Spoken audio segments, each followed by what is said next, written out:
Hey, it's the Chief bonding with board games and RPGs. We're live with Knave 2E, and we do have Never Fear is in the room. That's his boom symbol.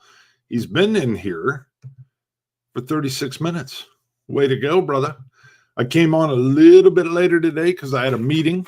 Now, we left with a cliffhanger on the last episode. So those of you that don't know, we've got a motley crew that's surrounding us. So it is Milo, the devastated mage novice, Ormond, who is secretly wants to be a lich.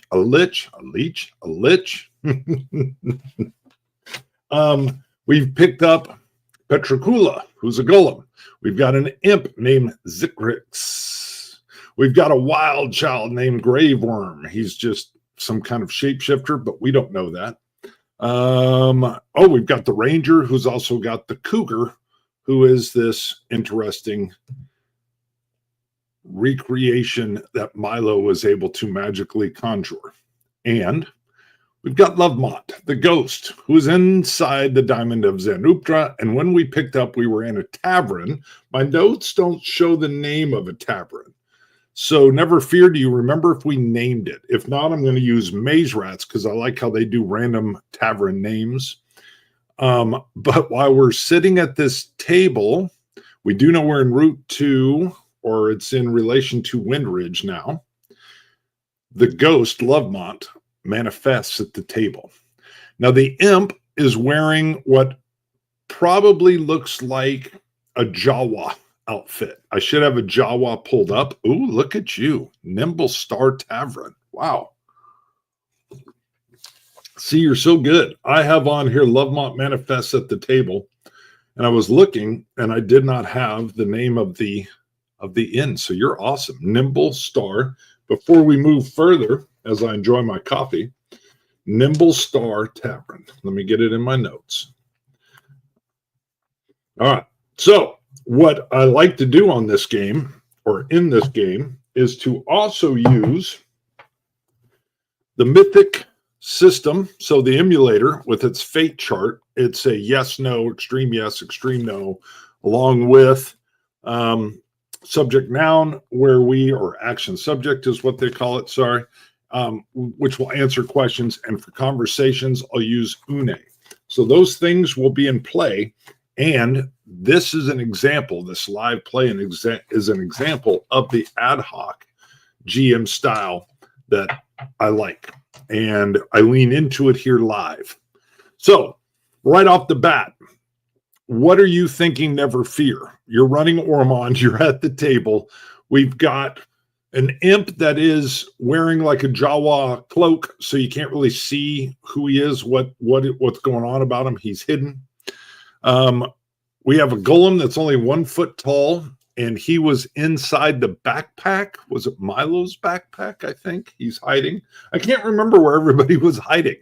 But we're a motley crew, and we're probably about to cause problems at the Nimble Star Tavern. This is going to be a continued theme.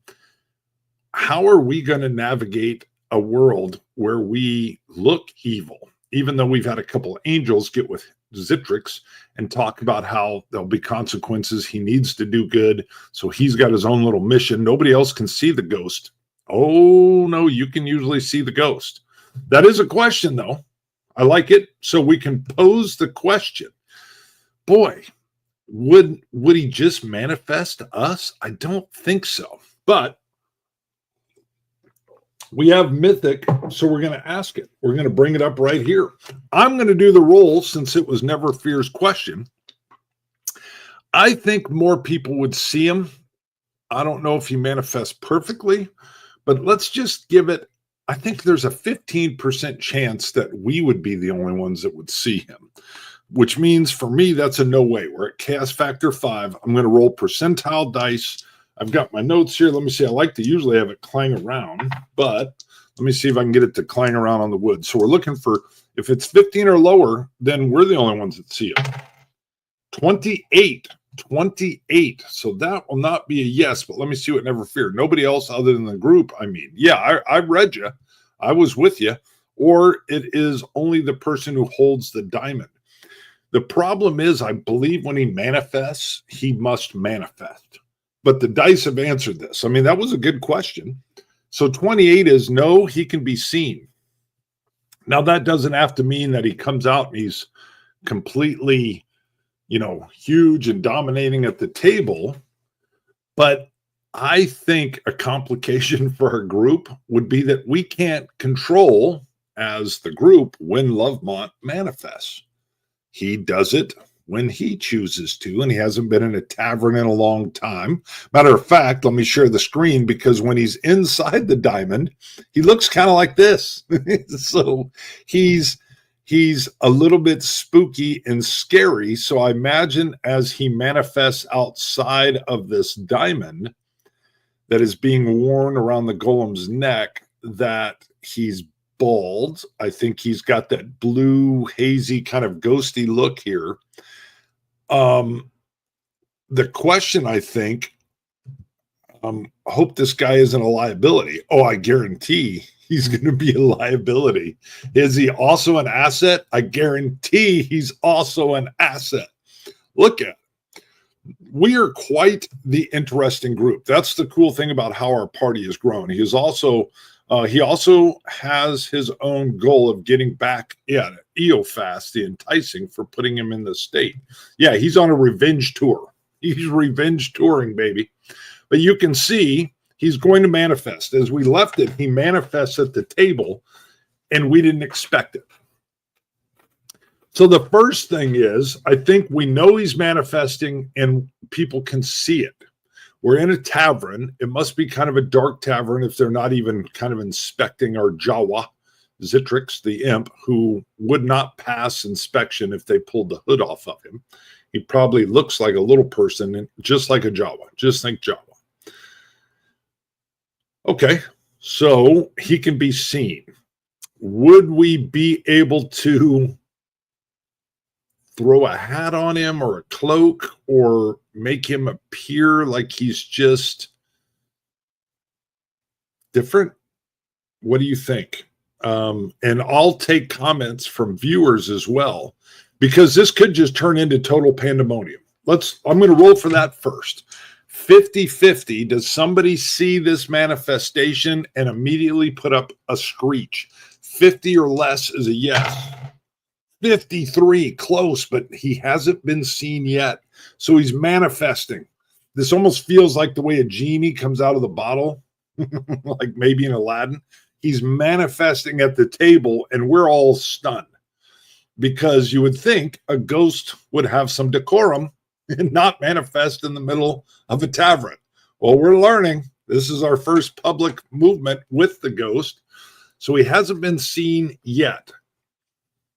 Never fear. Ideas. Do you have anything magical? I'll check on mine. I've got all our sheets here. Do I, as Milo, have anything magical that could somehow block the sight of him, maybe? I've got a noetic nullifier. Nosmox noetic nullifier. We might be able to create something with that. I'm going to see. Nope. Okay, so he said nope. I've got nothing. I also have an eternal cipher. I have a transmuting word, and I have Winton's. Can't read my own. Oh, persecuting blast. I think the noetic nullifier might create something that keeps us from being seen. I'm going to say it does. So I'm going to use it. Now, this is wild magic, so we never quite know how something's going to trigger.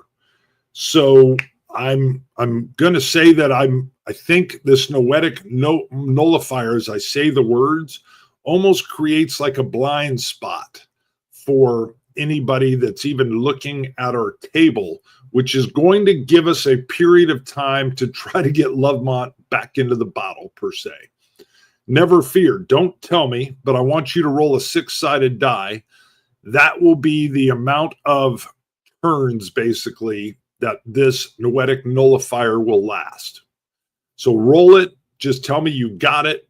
And when we hit it, at that point in time, I think Pandemonium will open up because my spell will have worn off. So we may only have one turn, or we might get 6. With that, I'm saying the words. The spell goes out. I'll erase it from my list here in a second, because when you use it, it goes away. But immediately I'm like, Lovemont, you're going to cause a riot. And Lovemont, what would he say? This is where we're going to use Une. And again, never fear. Let me know when you've got that number. Don't tell me what it is. Just let me know when you've got it. So for Lovemont, the first thing we're going to find out, because the way this chart works, there's several things to roll on. Most of them are percentiles, but the very first one is the conversational mood. There's 7 options here. I always drop the bottom, which is loved, or the top of the list, I guess, is loved, and the bottom is hated. I don't think he would come out hated. We just released him and saved him.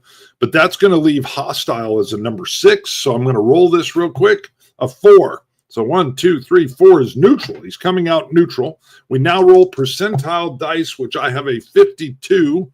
Neutral at a 52 puts him at, it's neutral. So he's just coming out being like, what is going on? Where are we at? I think he would know where we're at. Yeah, that makes more sense. He knows we're at a tavern. I think he comes out and he's like, I haven't been in a tavern in decades. All right. And we're all like, oh my God, you're going to get us killed. At the very least, we will not have a place to stay. Should I tell you the number? No, not yet. You've rolled it. Good. Whatever it is, this is round 1 of the entire group being able to do things that will either try to get Lovemont back into the diamond willingly. I don't think we can force him. He has the ability to come and go, again, kind of like the genie in Aladdin. But he's come out neutral. He's curious. He's kind of looking around. That's good. He's not coming out hostile or distrustful. So I think we have something to work with here. Going in for the bearing. What is his bearing? So I'm going to do 2 rolls. 57 gives me 1 section, and then we're going to roll in 99. Wow, 99 is going to bring me over to 57, and 99 is belief.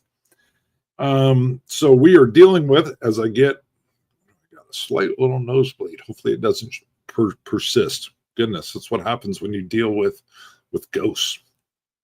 We're dealing with belief is his bearing. So he is just enjoying this process of being able to incorporate himself again.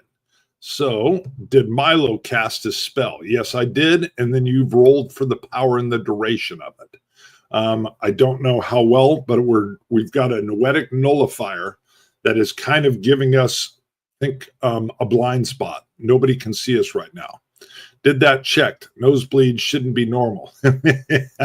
Well, I was outside, and I don't know why, but maybe it's been a little dry. My allergies were up. So it's not a gusher, baby. And I wasn't picking at it. So who knows? Also, if it's not normal, if I'm not here next week, maybe I've passed. I deal with death all the time in my day job. So heck, they almost called me in yesterday because there was a murder. For those that don't know, I'm a police sergeant. All right, back into the dial. We know he's got a belief, but he's got a belief in what? The next section, table 8, is an NPC focus. 52 for the focus brings me over to contacts, belief and contacts. So I think right off the bat, I don't think he would know where we're at, but he starts talking about, hey, I should have some contacts in this area. That's dark. It is dark. So one of the good things about having a job, I think, whether it's doctor or mortician or anything else, is death comes for all of us. The best thing you can do is not worry about it. Ideally, don't do stupid things that, bring it to you closer. But once you make peace with it, it can also actually make every day like more precious because, hey, you get to see your family, your kids, you get to go to this event. Just to bring it to the positive, I get to be here with you and play this game, never fear, and the other viewers that are in here. And that is a blessing in and of itself. It's a complete and pure joy. So we do know that we have, what did I say? Oh, contacts. And we got to do one more. So on the back, we also have verb noun. So verb noun is we have belief, contacts, and then the very last part here is going to be 2 words. We can do it again if we need to. 53 takes us to complete. Okay, complete. So the way this works is these charts and tables help you run an ad hoc game. 41, complete dreams. That's a nice little picture. So belief, contacts, complete dreams. I know what this is already. He has manifested within this tavern. He's saying that he should have contacts in the area and that completing his dreams, of course, is to be back where he's moving again. And we know that he dreams of paying back Eofast, who doomed him. So he's saying that he thinks he has contacts in this general area, maybe even this tavern. Would it be someone that would be at this tavern? He's not stupid. I think that would be extremely rare. Very unlikely, 25% chance that this tavern would have some connection to his 24. We needed a 25 or less. It's not a strong yes, but it is a yes. Well, no wonder he manifested. He has a belief that he has a contact within this tavern, or at least there used to be. And this person will help him complete his dreams, which is a payback to Eofast the Enticing. Okay, so he's explaining that to us. I think getting that verbiage out as he's explaining to the group, it could be. Yeah, it could be. It's someone either that maybe owns the tavern or would frequent the tavern. I lean towards the owner, though. I mean, why else would you manifest? And it's not, and it's in an area where he was in prison. I mean, we've moved. 25% chance, and we got a yes.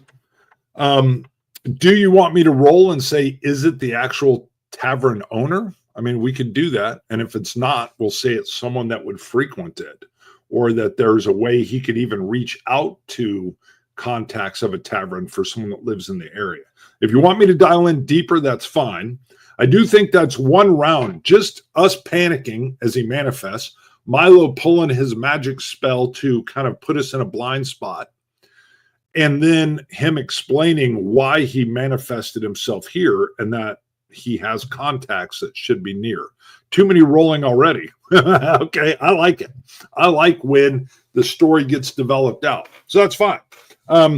I think it's way more logical that it wouldn't be the person that owns this tavern, but that there are always people within this tavern that would have contacts. And he knows he's got someone in the area that we know can help complete his dreams. And this is his belief.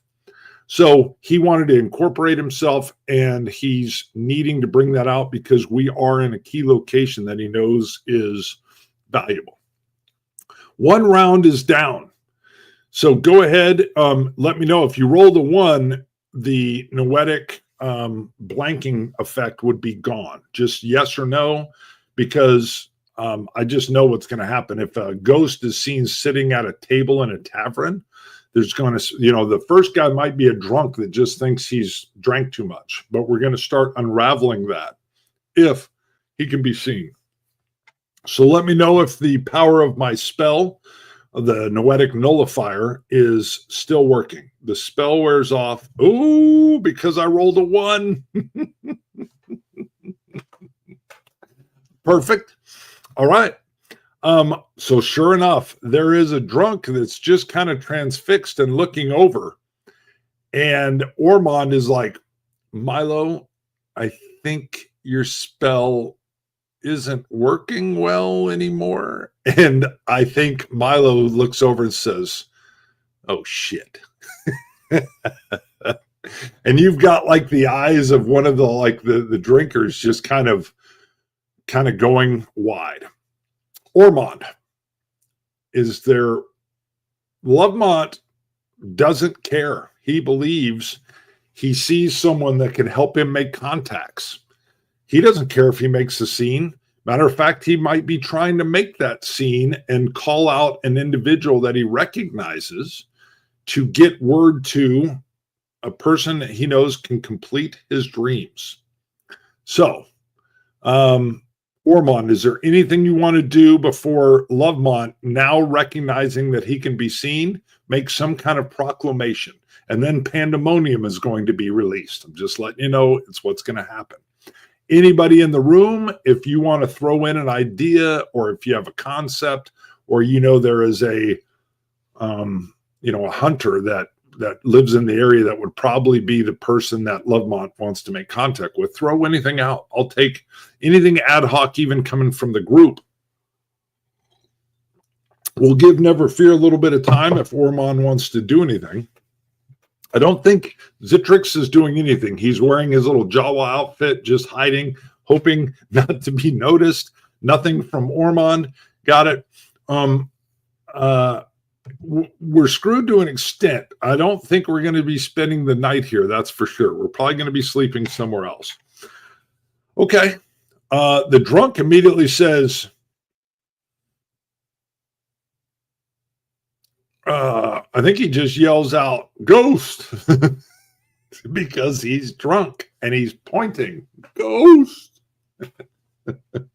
So I think first people look at the drunk and then they follow the drunk's finger. And what do they see? A ghost. Now, here's the deal.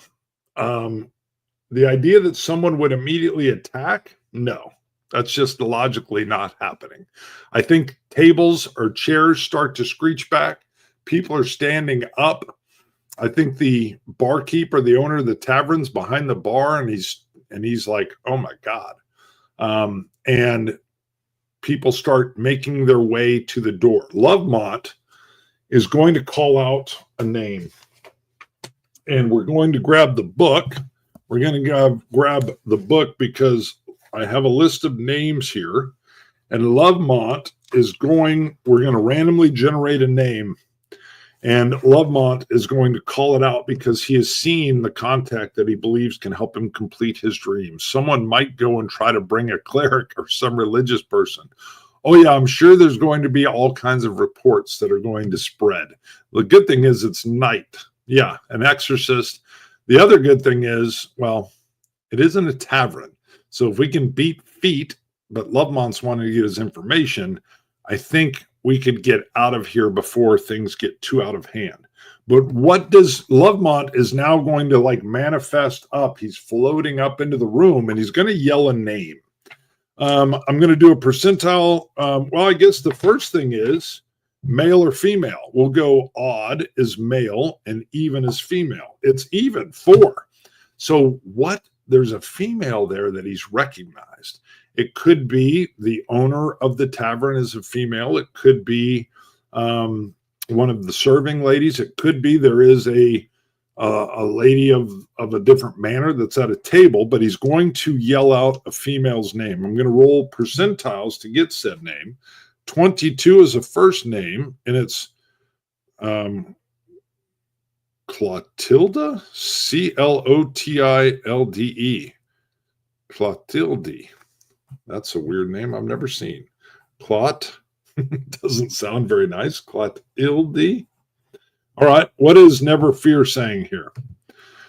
I don't think it's just going to be a report. Someone is going to wake the religious authority immediately because they are under threat to their point of view. Sure.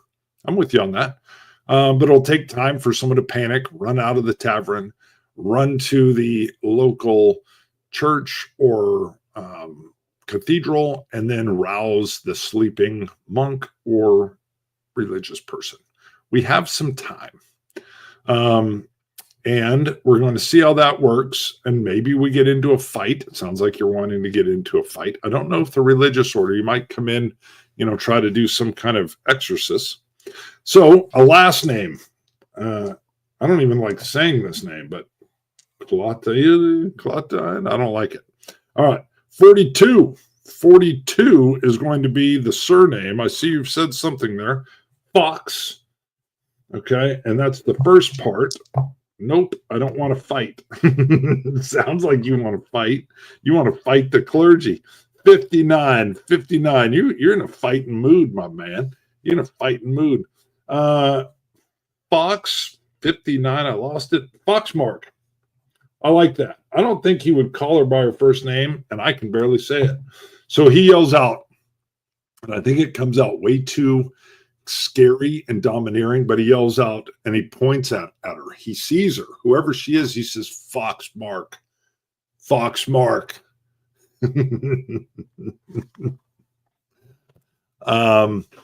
Okay. Foxmark. Is she, if she's a lady in there, she might be even some kind of warrior lady. Would she have a group with her? 50-50, like she has her own fighting men. Oh, 3. So that's not only yes, it's hell yes. She's a fighting lass, and she's got her own troop, and she's in charge of this group. And once he spotted her, he manifests and calls her out by name. Clearly, I think she would be stunned and go white at first, but she's not one to flee because of her make. Because of her metal. Ooh, never fear. What kind of fighting troop would she be? I guess it's not. It could be she's running any kind of, is it a guild of rangers? Is she more barbarian like? Is she running a thieves group? Do you have any idea on that? I guess I shouldn't just automatically plug in fighter, but Foxmark is a woman that's in charge of some type of group. She's at a table, and Lovemont believes that she can help him complete his dreams, and he has a belief in that contact. An assassin's guild. Love it. Perfect. So I see her kind of hooded as well, and she's got a group around her, and the one thing assassins don't want to do is get called out. So she's being put on blast here, a group that operates in secrecy. Yeah, and Lovemont, the good thing is, yeah, he's saying Foxmark. I think most people are just going to know that a ghost manifested. They're going to be surprised, but may not remember exactly what he said. Okay. What does the head of at a table with a bunch of assassins? How many assassins would you? So now if she's an assassin, I don't see her at a table with like 6 people. If she was some kind of fighter brigand group, yes. I see her maybe with 1 person. She might even be alone. Maybe she's meeting with someone, getting a contract. Assassins aren't usually moving around with like a troop of assassins. So I think she's probably by herself. You've just commented she must be here on a mission. Yeah, she's at the very least trying to get a mission, but she must be here on a mission. I would agree 100%. Is she alone? 50-50. Oh, 12. She is not here alone. Matter of fact, on a 50-50, my eyes are bad. Okay, I would have needed a 10. 10 or less would have been a hell yes. So she's oh wait, I asked if she's here alone. Dang it, I got so busy I forgot my own question. What did I say? Never fear. Did I say is she with a group? Because if I said she's with a group, then she's with at least somebody. Or did I say is she alone? This is bad. This is how the thing breaks down. I got a result. It's a yes, a simple yes. I think she's with someone is what I asked. So we know she's an assassin. We know she's in the tavern. We know Lovemont recognized her. He's now manifested. He's rising up and he's calling her out by name. An assassin is smart. She's not going to immediately try to kill our group. That's not how she would work. I do think she would want the least amount of attention focused on her as possible. How would she go about that? Does she yell, I think she would want to clear this place out as quickly as possible. And I think she would do that by yelling, like, demon ghost, everybody flee. The question you asked was, is she alone? Okay, so she's alone. All right, thank you. Woo, glad you're here, brother. Is she alone? Yes. So she wants to, before she has a discussion with Lovemont, she wants all these people gone. It fulfills her role of secrecy, and then she's going to want to get gone herself. So I think she yells out, demon spawn, it's a ghost, run for your lives. That whole kind of thing is going on, and the place is in pandemonium. I think that even the guy behind the bar is like, whoop, he's gone. I think Lovemont is manifesting himself up higher, and let's not forget what he looks like. So the idea that people might flee is well within the range of what is going on. I would even imagine at this point in time, let me look at something here, because I think the other thing that's going to happen is, hold on, we are going to, hold on. We hit the add a person. Got to hit the right button. I think at the same time, this little fella pulls back his hood. See if yeah, there we go. So our guy that's in the Jawa, the hood comes back and he's like, well, this is problematic. And I think anybody that was so intoxicated that the ghost didn't get him, Zitrix definitely. And there is screams and terror. And I think even Foxmark is a little bit like, whoa. And a little bit of a head turn, like, what? All right. Milo will say something, but never fear. I want to give it over to you. Would Ormond immediately try to be a go-between, or do you want to even role play Lovemont? Because he's going to engage in conversation with this assassin, and it's got to be related to Eofast and where he is. This assassin, I even think, probably, if not directly working for Eofast, has taken jobs. But I don't think it's an adversarial relationship, because the role I got is that he's manifested when he sees Foxmark because she can complete his dreams. So it's something along that realm. Isn't she fleeing the tavern? Oh, she's not. Her goal was to get everyone else to flee as quickly as possible so that she could then have a discussion with Lovemont. Her goal is to maintain secrecy, so she created double the terror, and people were fleeing. She wants this place basically vacant while they're running to get clergy or constables or whatever, and then she's going to have a quick little conversation. She's smart. She's sharp. There's no other way to do this, and I think she realizes as well she's been completely spotted. So secrecy's gone, at least with Lovemont. And how do you fight a ghost, a person who she thought was dead and gone? Maybe she's heard rumors, but he was definitely imprisoned if she even knows about his ghosting. So what she did was use her incredible intelligence and wisdom to completely terrorize all the people in the tavern, and they fled. She now has a moment where she could have a discussion with Lovemont. Ormond isn't getting involved. Let the ghost do its thing. All right.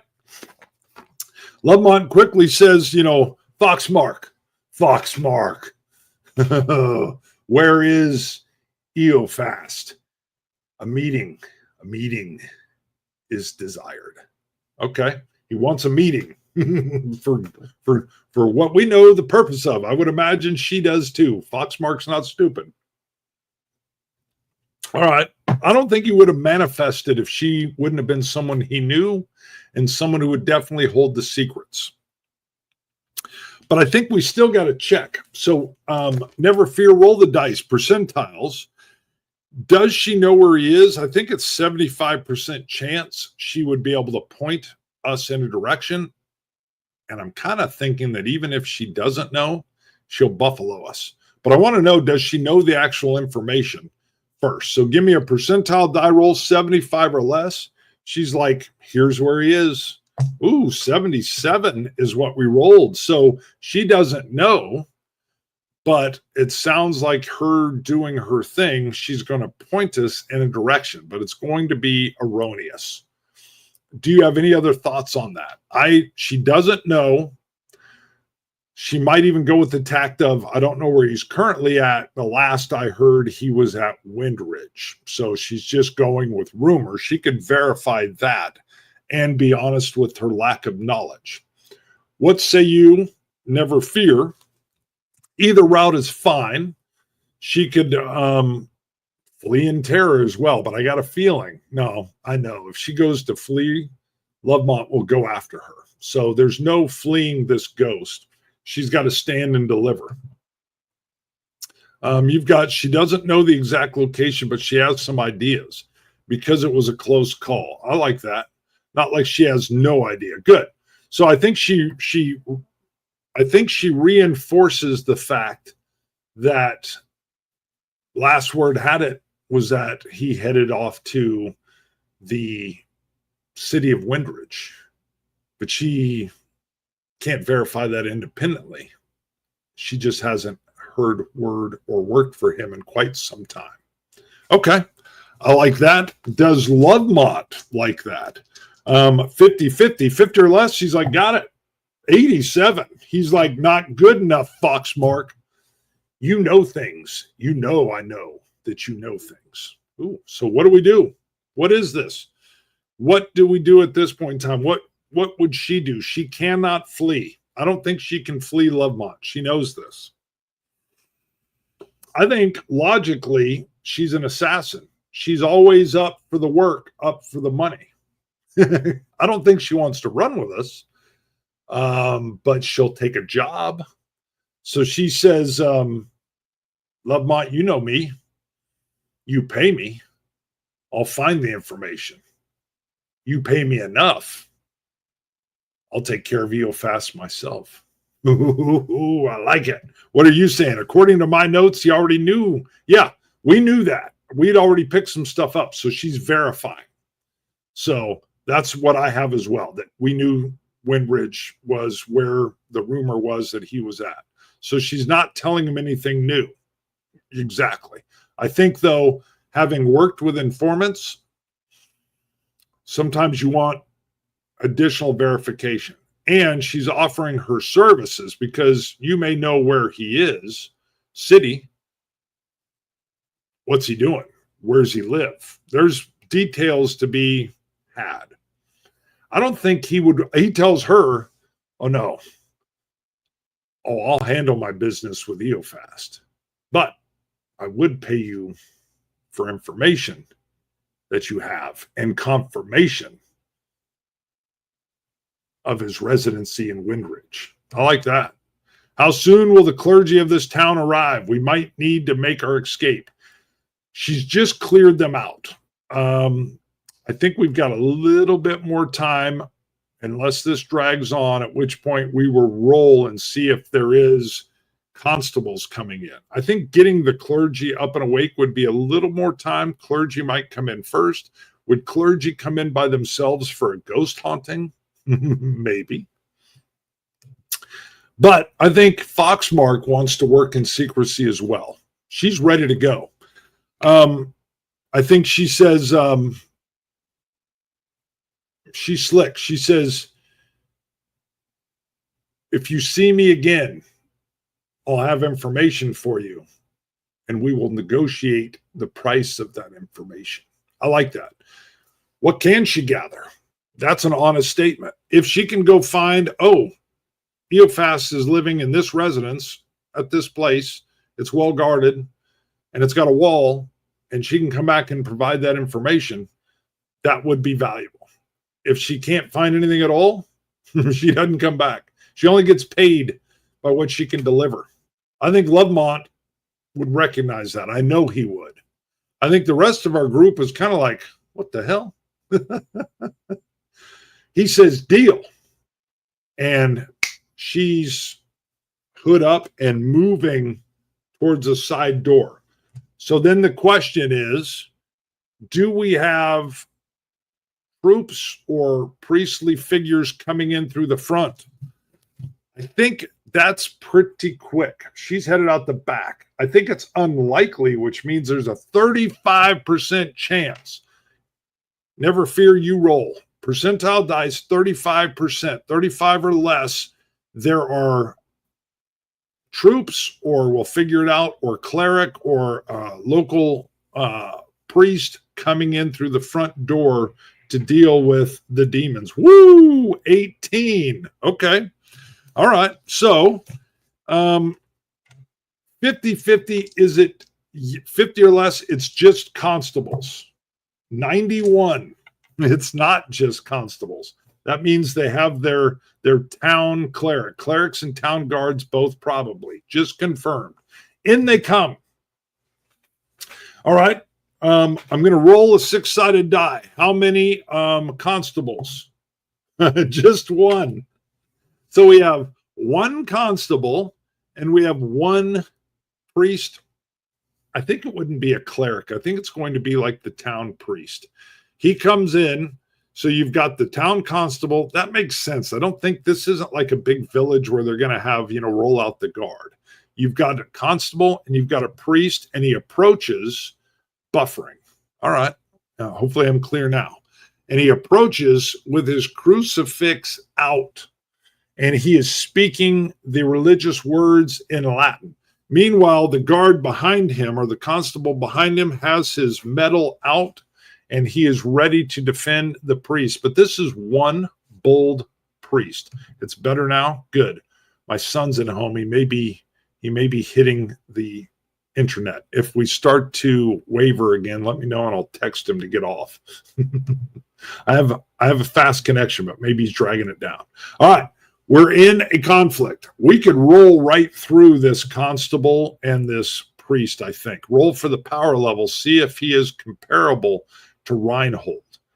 All right, we'll see. Une should have an option for that. Une is all conversational. So the whole question, this would be conversations in Une. At least that's the part I focus on. I like using that. Everything else I will use mythic, or we will logically deduce what this is. So the big question is, and we can even come from the back here to try to get an understanding through a little bit of action subject. I like that. I want to go with action subject. What is the feel of this priest? Now, this is a little bit up for interpretation, just like before we had complete dreams. 87 is our action. So the priest, he works hard. So this is a devout priest. I like it. He is very devout. He is a true believer, well respected in the town. He works hard and knows his Latin scripture. What's the other part? 78. Oh, the masses. Okay. So that tells me that he enjoys a full, look how brave he is. He's just entered in with the constable, who he probably, had to motivate. That constable's trying to protect him. But this is also a man of the people. So not only does he work hard, but he's a man of the people. And he's brave. I think Milo comes up, who Milo's scared of everything anyway. Milo can see the mettle of the man. And he says, I think it's time to go. And he points towards the same door that Foxmark has already left out of. It's a side door. It's the back door. It's time to go. I think the question is, Lovemont, would the religious cleric have something to do? Page 7 of Une has a table for power level. Well, you're good. I'm just letting you know, I don't have the whole book in front of me. What I have is I use the tables for conversation. Table 6, conversation mood, bearing, focus, and then verb noun. So trust me, I got the whole book. For power level, I'm not using it. So that's what I'm letting you know. I use Une simply for the conversations. That's the part I like. I cherry picked it. Boom. We will use Mythic to handle anything for like what just happened. And that's why I love Mythic, because now we know that he works hard. He's very well respected by the masses, and he is a true believer. So as far as a priest having a power level, I think that is what we need to know. The question is, of course, in this setting, the power of the cross would be real. It is real. Ormond makes a run for it. Yeah, I think so. Ormond's up and moving, and Zitrix, who's on screen, wants nothing to do with fighting a priest. This is what I'm getting at. This guy's got metal. He's not stepping down. He doesn't want to get caught up with this. Yeah, Zitrix had a conversation with angels. He, I think, isn't just running. He's saying, Lovemont, time to go. We don't need to kill the people's manifestation of God or Christ. Zitrix has seen angels. They've talked to him. He's not going to do anything against this priest. Matter of fact, I think he would stand, which would confuse the priest, and say, no one is injuring the priest. And the priest is like, what demons spawned from hell are you, imp? And I think Zitrix is like, Padre, I'm on your side.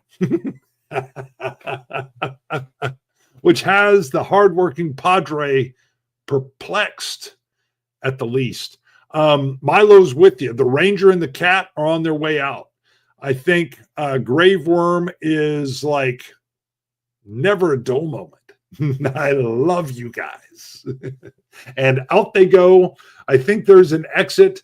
The power of God is causing at least most of our bad-looking party to flee in the presence of this priest. The final question is, does Lovemont? I think Lovemont will go where the Diamond of Zen-Uptra goes. I would imagine he's even kind of stuck to its sphere a little bit, which is where Petricula, our 1-foot-tall gnome, is going to have a little bit of power. If Lovemont's power weakens as he gets further away from the Diamond of Zen-Uptra, that's probably the only control we'll have over Lovemont. I like it. So as the backpack holding Petricula, our 1-foot golem, moves off, I think Lovemont, for the first time, feels the pull of, there goes my safe haven. There goes my vehicle that allows me to be away from the imprisonment that I got. What else does Never Fear say? Maybe Zitrix would have role to resist his demonic tendencies rather than just being good. I'm with you, but I've already set the scene. We can keep that in mind. I think having just spoken with angels and that they are observing, I think he's trying right from the get-go to, let's go. This is a man of God. Let's go. He does not want him attacked. Yes, he'll be tempted by evil things as we go, but I think this one's pretty clear. Don't have to do it now. Yes, I'm with you, though. So keep in mind as we move forward, if Zitrix starts to do something, he is always fighting. He's got the demon and the angels on his shoulder trying to get him to do different things, and I do think he would be in conflict. Do it from here on out. Sure. I like this, though. I think the idea that this priest is a bold man of God and that he strolls in with just the single constable into what at the very least was multiple reports of a ghost and probable demonic activity. That's a bold man. I kind of want to know his name. One more name, and then we're going to make our escape. This isn't a guy that would chase after us. He's an expeller, and there's no way we're good. I mean, it's a ghost and an imp. What is his name? This would be like priest or father, 73, Father Percival. I like Father Percival. Father or Padre Percival. I feel like he might pop up again. You never know. He's a good man, a good religious man that the masses adore. And he definitely expelled demonic forces from the town tavern. We flee. Is there any problems as we flee out the back? We know there's, we're following it along. Why don't you give me another percentile roll? I think it's probably, are there any problems? It's probably no way, but at 15 or less, we will have a problem. So roll. If it's 15 or less, we're going to have some problem as we exit out the back.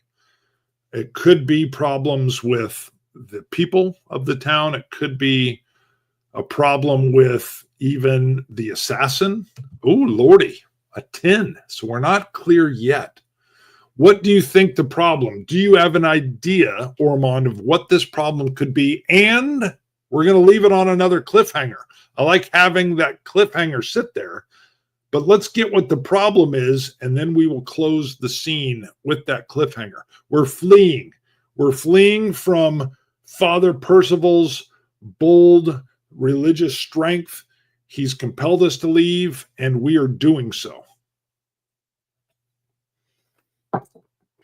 We've also learned that Lovemont has a physical tie to the Diamond of Zenuptra, and he has to stay within its realm of its presence in order to maintain his strength. So it's a weakening factor if he gets too far away from it. The priest casts a spell to prevent us from fleeing. Okay. All right. What would it be? Let's go with some magic. What would he cast? Now, I'm not going to make this a random roll, and it wouldn't be a wizard because we know what this would be. This would be, I think this is going to be some type of like a magical religious effect. So I'm going to roll randomly for what the effect is, but the form of it has to be, see if there is a light. I'm looking alphabetically. Do they have, they have beam. I'm not seeing, so I believe a white light, maybe a beam, is emanating out from this priest. He's conducting like a holy miracle. What would be the effect? Never fear, roll percentile dice. We've got 1 to 100. We are going to get an effect from this. And it's being a powerful, religious, bright light emanates forth from this crucifix at our group as we are fleeing. Your roll will determine what the effect is.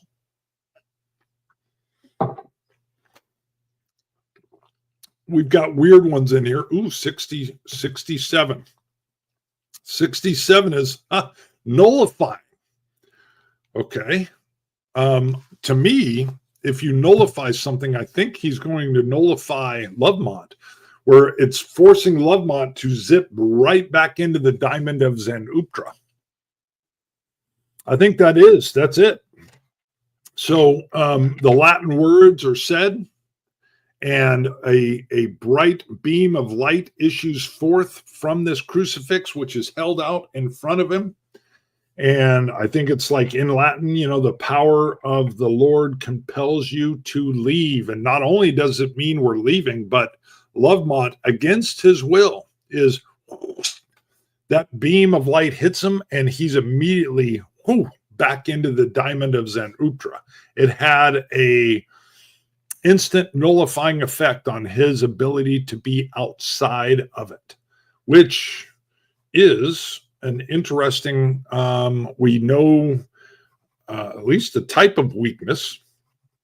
So there is a nullifying effect, at least from a priest, that forced him back into the diamond.